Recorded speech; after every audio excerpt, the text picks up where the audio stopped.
Cet épisode débute alors que Joanna tente de s'expliquer auprès de Gabriel. Au téléphone, il demande simplement un café à la sécurité, puis raccroche et s'inquiète de l'état de Joanna. Pendant ce temps, chez Paula, Camila souligne à quel point Paula a toujours fait preuve de bonté envers elle. La mère de Paula intervient en rappelant que même la générosité doit avoir des limites afin d'éviter les abus.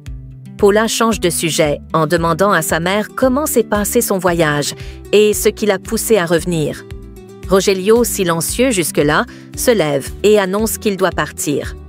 À l'entreprise, Juana confesse à Gabriel que Daniela ne doit pas être tenue pour responsable de ses actes, car c'est elle seule qui est restée discrètement dans son bureau.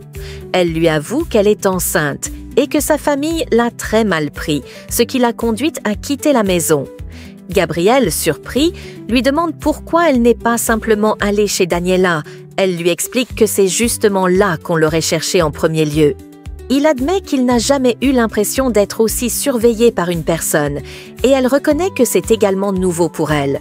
Alors qu'elle s'apprête à partir en ramassant ses affaires, elle lui explique qu'elle voulait seulement se vider l'esprit. Contre toute attente, Gabriel lui propose de rester à condition de ne plus transformer la brasserie en hôtel. Joanna accepte en souriant et le remercie pour sa compréhension. Pendant ce temps, Paula, inquiète de ne pas avoir de nouvelles de son mari, l'appelle plusieurs fois sans succès. Agacée, elle contacte un collègue de Gabriel qui l'informe que celui-ci est toujours à son bureau.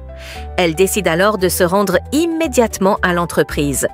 De son côté, Juana et Gabriel partagent un moment de complicité dans la cuisine de l'entreprise.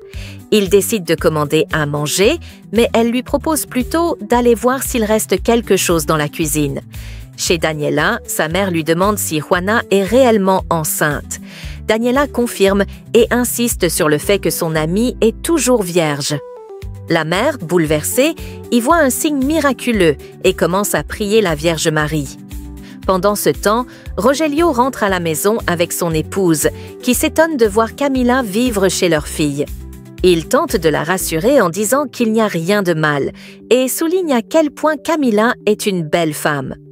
À l'entreprise, Gabriel confie à Juana qu'il a eu un cancer il y a quelques années, ce qui l'a rendue stérile. Elle ressent immédiatement de la compassion en entendant cette confession.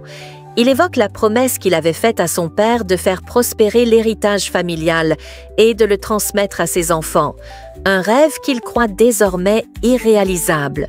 Joanna partage à son tour qu'elle n'avait pas prévu cette grossesse, qui bouleverse complètement ses plans d'avenir. Chez Josefina, l'inquiétude monte, car personne ne sait où est Juana. Elle soupçonne Daniela de couvrir son amie. De retour à l'entreprise, Gabriel goûte au repas préparé par Juana, mais s'étouffe légèrement à cause du piment.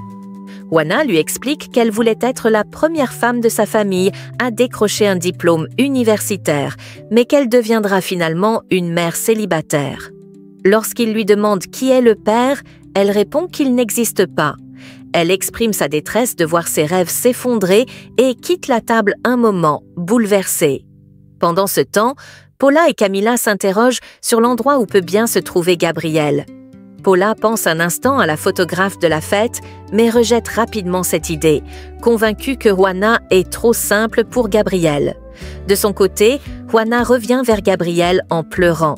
Elle le remercie d'être présent, avouant que sans lui, cette nuit aurait été la pire de sa vie.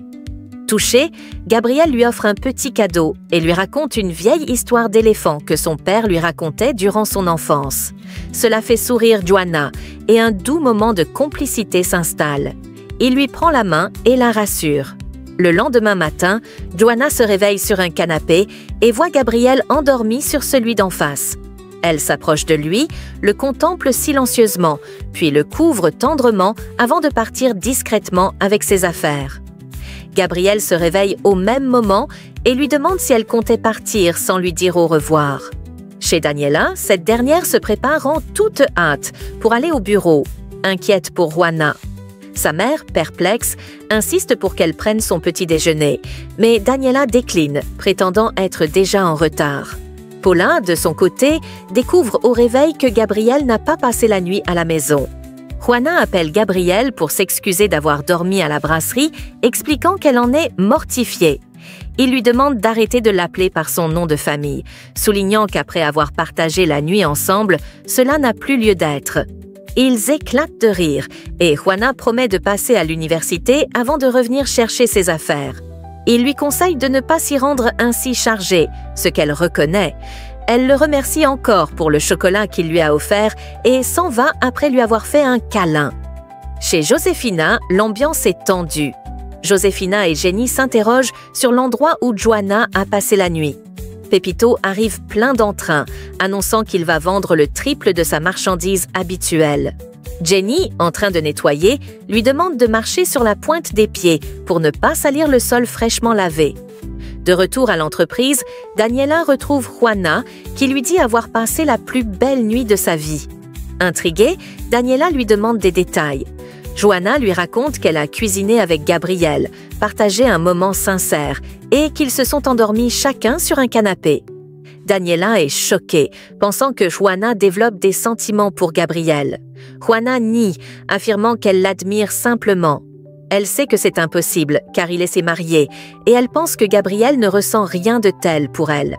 Chez Gabriel, Paula exprime son insécurité et évoque l'idée de faire un régime ou même du botox par peur de perdre son mari. Camila suggère une séparation temporaire, mais Paula refuse d'envisager cette possibilité. Dans la journée, Juana revient récupérer ses affaires. Gabriel en profite pour lui parler de son ami Francisco, disparu depuis plusieurs jours. Il lui montre une photo, mais elle ne reconnaît pas l'homme. Elle repense au sang qu'elle avait aperçu le soir de la fête, se demandant si ce n'était pas un simple rêve, même si l'image lui revient constamment en mémoire. Avant de partir, elle affirme devoir se rendre ailleurs. À l'extérieur, le cuisinier confie à Daniela qu'il est convaincu que Gabriel n'a pas passé la nuit seul, car il a trouvé 2 assiettes dans la cuisine et Gabriel ne sait même pas faire du café. Au même moment, David arrive et dit à Daniela qu'il s'est rendu chez Juana pour lui remettre un chèque, mais qu'elle n'était pas là. Il a trouvé sa famille étrange et lui demande si Juana a un petit ami. Daniela répond par la négative avant de retourner à son travail. Plus tard, Inès demande à Gabriel s'il a dormi au bureau, ce qu'il confirme. Dès qu'elle quitte le bureau, la femme de ménage lui rapporte un potin croustillant. Juana a passé la nuit à la brasserie. Elle informe également David, qui est stupéfait par cette révélation. Dans son bureau, Gabriel appelle la mère de Francisco pour l'informer qu'il compte déposer une plainte pour disparition inquiétante. À l'église, Josefina confie au prêtre qu'elle est désespérée par la situation de Joanna. Elle lui révèle la grossesse de sa petite fille, expliquant que Joanna affirme n'avoir jamais été avec un homme. Le prêtre lui conseille de demander à Joanna de venir lui parler, afin qu'il puisse la guider spirituellement. Il promet de prier pour elle avant de rejoindre un groupe de femmes de l'église.